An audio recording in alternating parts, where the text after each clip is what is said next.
So, you want to learn about budgeting, but you don't really know where to start. Well, I got the video right here for you. What's up, everyone? Y'all know me. My name is Duran, aka Bossman, and today we're going to be talking about zero-based budgeting. Now, if you haven't watched the video prior to this, please do so here. That video will basically discuss how to save $500 in order to help you with your budget. However, a lot of people stated that they didn't really know how to even budget in order to get to save $500. So this is what we're going to be talking about today. All right. So here's the thing about zero-based budgeting, right? Everyone knows that a budgeting, it feels like a diet, right? When you hear the word budget, you feel like you're going on a financial diet where you're going to have to cut out everything. You're going to have to trim the fat and everything and so on and so forth. A budget allows you to be able to know where your money is going and coming, so then that you may be able to better understand your financial situation. Then you'll be able to have not only better judgment about what to do when you're about to spend money, but also you will be able to make better financial decisions in the long run. The thing that separates it from all other budgeting types is the fact that every single dollar has a job. Now, one of the things that we tend to focus on when we get money is how much can I spend? However, when you take the moment to sit there and say, what does each dollar do? You'll better be able to manage your finances in the long run. Let's say you have $100, and within that $100, you need to pay tithe, food, rent, utilities, gas, and some clothing.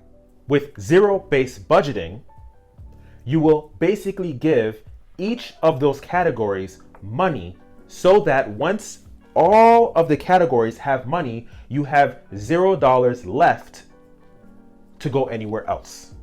So for example, let's say your rent is $30 and then your tithe is 10%, so you pay $10.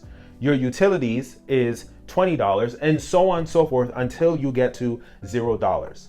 Now you know that in clothing, for example, you have $10 to spend, and that way you don't overspend, which tends to be the biggest problem that us as young adults go through. We overspend. So if we give every single dollar a job, we simply cut out the issue of overspending. Now don't worry, I'm gonna go through an example so then that you guys will be able to see how zero-based budgeting works. But before I do, of course, I gotta give you guys a health tip, because as a future physician, I can't be out here having you guys dying out here in the street without taking care of your health. There's no point of spending all this money and getting all this money, but dying in the process, right? So here comes that health tip. 30 minutes, just 30 minutes is all you need in order to change your health for the long run. And this is what I mean. If you can take 30 minutes to do some aerobic exercise, you can change your cardiovascular health significantly in a matter of weeks. Just take 30 minutes. You can bike, you can walk, you can run, you can swim, you can do burpees, anything, jumping jacks, jump rope, whatever you need to do in order to get those 30 minutes in, do it. And if you feel as if that spending 30 minutes at a time feels long, try doing something after every meal. 10 minutes after every meal can significantly lower your chance of heart attacks, diabetes, hypertension, and a whole slew of lifestyle diseases. 30 minutes a day is all you need. Now let's get back to the video. All right, y'all. So let's look at this zero-based budgeting sheet. I'm telling y'all, zero-based budgeting is not that difficult. Budgeting is not that difficult, right? So right now you'll see that we have an empty budget sheet. I basically found a budget sheet online. I'll link it in the description below. All right, so you'll see here that it's really simple. You have your gross income, Social Security, if you get that, interest, dividends, you got your taxes and everything, tithing, whatever have you. You got your monthly bills, your big bills, your important bills, your absolute bills, the things that are basically the same every month that does not change. You got your debts, right? The things that we're going to talk about soon and knock out and make sure that we don't have these, especially these credit card payments. We don't need those, okay? We don't live off of these no more, okay? Right? And then we have some small bills here, you know what I'm saying? These are like your utilities, the things that like are variable that kind of change every month. Things that you need, you know what I'm saying? You need your medical, your dental, and your vision. Please work hard, okay? Look, if you don't have medical insurance, please reach out to me.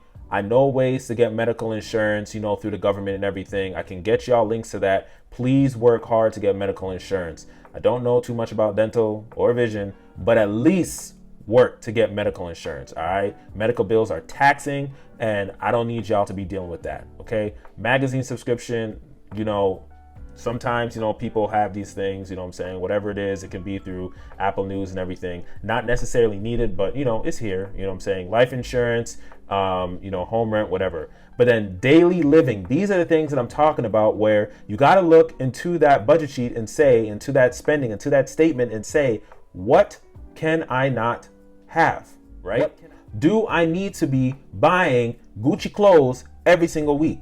Do I need to be buying clothes every single week, right? Things like that, right? You know what I'm saying? Trying to find cheaper pet care. You know what I'm saying? Ask a friend, you know, simple things like that, you know? Looking into daily living and saying, what can I cut out? Dining, right? Remember I talk about brunching every single week? Don't mean to be brunching all the time. You don't need a brunch every week with a brunching, okay? We don't need that, right? And then this is the big one, the savings area, right? You know what I'm saying? Right now, some of these down here are not necessarily important, right? As you know what I'm saying? If you have a lot of debt and everything, but at least that emergency fund is important, right? So let's quickly hop into this example, right? So we have two incomes here, right? It's probably a married couple. You know, you have the gross income, $4,700 and one paycheck, and $3,500 and another paycheck, right? So if they don't have two paychecks a month, maybe they get paid every 2 weeks. I don't know. The point is that they put their gross income here, right? You know, they're not getting any Social Security or interest or anything like that right now, right? They're young. We're young adults. We ain't getting Social Security, okay? So you put your gross income here. After you put your gross income, you look on your paycheck and you see how many taxes have been taken out. You add that up, you put it here, right? Other paycheck, other paycheck deductions, your tithing, right? It's about 10%, okay? And then you have your priority savings, okay? So your priority savings is something I'm talking about when it comes to the emergency savings account. These are the things that, right, that you automatically take out in order to put into the emergency fund, okay? This person clearly had $75 already in the account. So as you can see here, they already, you know, added that in, okay? Then you go through and you give every single dollar a job, right? So this is what you have to budget out right here, $4,959. That is what they're putting in right here, okay? It's simple. What doesn't change every month? This is what the big bills are. This is what you put here. You know what I'm saying? You put that in here. You make sure that it is taken care of first. This is in order by numbers, specifically because these are the things that you have to knock out first. If you don't pay your rent, you get kicked out. If you don't pay your health insurance, you don't got health insurance. If you don't pay car insurance, you get an accident, you're screwed. You see what I'm saying? These are the things that you'll get in trouble for. So these are the things that you have to knock out, right? These little things right here where it says home repairs, appliance replacement, unexpected travel. This is what goes into the emergency fund. This is what I'm talking about. Again, that goes into that emergency fund where if you have an emergency, if you have a rainy day, it goes right here. All right. Then you have your debts. Again, these are the things that you can get in trouble for. If you don't pay your credit card on time, you get in trouble. If you don't get your student loan paid for, you get in trouble, right? So these are payments that have to be paid that's coming out of this money. And you see, as you're going down, the budget remaining has been decreasing until it gets to zero, all right? So now we go to number 5 with the small bills, the things that are altering every month, but are relatively the same, but they can change by a couple dollars or two, right? So you have your water, your trash, your water, your sewer, your trash. You have your electricity and gas and everything and so on and so forth. Again, that medical and dental, you know what I'm saying? Magazine subscription could be, look, I'm not completely big on like, oh, you need to cut out Netflix, Hulu, all type of things, right? Maybe you don't need to have 8 of them, but if you have one of them, you know what I'm saying? This could be what it mean by magazine subscription. Of course, Netflix ain't no $11 no more, unfortunately, but you know what I'm saying? You know, let's say it is. You put that there. Your life insurance, you know what I'm saying? Because life insurance is important. And then you have your home and rent insurance right here, right? You put that here as well, okay? Then this is the thing that I'm talking about with daily living, okay? For these 2 people, I hope it's not just, you know, $450 for groceries is a little high. You know what I'm saying? Hopefully it's a whole family, but you know what I'm saying? They have $450 going to groceries, you know, over these 2 weeks. That's like $900 a month. Hopefully they're a family of 6. But unless they live in California where groceries are super expensive, you know what I'm saying? But otherwise, yeah, $450, sure. Okay. Dining and fun. Look, they're not trying to be out. This is one brunch meal right here. And I know I keep coming for brunch because I got friends that love brunch, but this is one brunch meal here. So, you know what I'm saying? With the mimosas and the yo, you see what I'm saying? They just said, all right, we're going to spend $100 over these next 2 weeks, okay, for their dining and fun. $100, okay? People are going for brunch Saturday, Sunday. That's $200 a weekend. You know what I'm saying? Just $100 is cool, you know?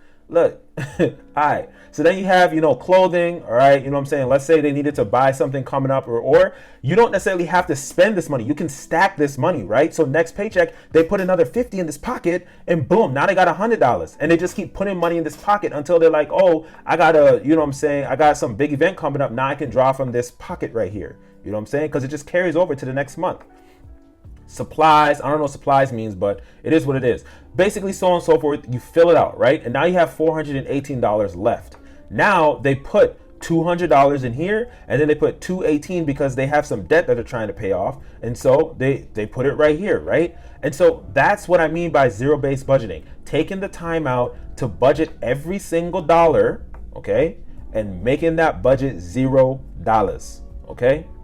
Making it down to 0. They have nothing left. That's what putting every dollar in a pocket and giving them a job means. So as you can see, zero-based budgeting is not that hard, right? It seems difficult because you're like, wow, I have to type in all these numbers. But no, you can make it as simple as possible by using the sheet that I provide in the link below. And once you get into that practice, I'm telling you, your financial life will change. And the reason why is because you will know where your money is going and coming, and every single dollar will have a job.